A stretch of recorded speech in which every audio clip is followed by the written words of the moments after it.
নমস্কাৰ জনালোঁ সকলোলৈকে দেই। আজি এয়া চাওকচোন কি দেখাইছোঁ আপোনালোকক।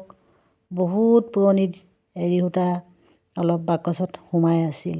ভাবিছোঁ ঠাণ্ডা দিন আহিছে, কেইখনমান স্কাৰ্ফকে লগাওঁ।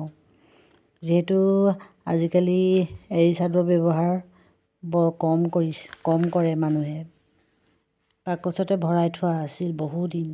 আগতে আমি সকামে নিকামে ভকত বৈষ্ণৱে প্ৰায়ে এৰী চাদৰ লোৱা দেখিছিলোঁ, কিন্তু আজিকালি এৰী চাদৰ লোৱা দেখা পাবলৈ নাই।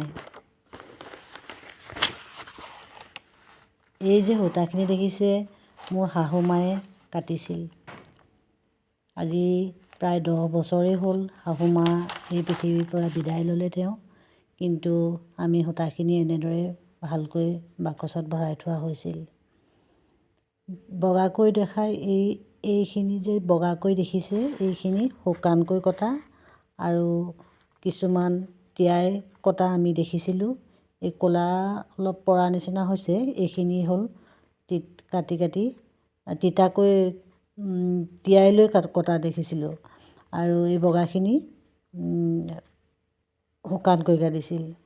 আজিকালি কিন্তু মেচিনত কটা ওলাল, গতিকে বৰ সহজ হৈ পৰিল, নহয়নে বাৰু? আৰু পাতলো হয়। কাপোৰ বোৱা দেখিছোঁ আজিকালি। চাদৰ মেখেলা, যোৰ মেখেলা চাদৰ পিন্ধা দেখিছোঁ। গতিকে এতিয়া আমিনো এই সূতাবোৰ কি কৰিম? স্কাৰ্ফকে লগাওঁ বুলি ভাবিলোঁ। দেখি ভাল লাগিলে লাইক, শ্বেয়াৰ, কমেণ্ট এটা কৰিব। আজিলৈ আহোঁ তেন্তে।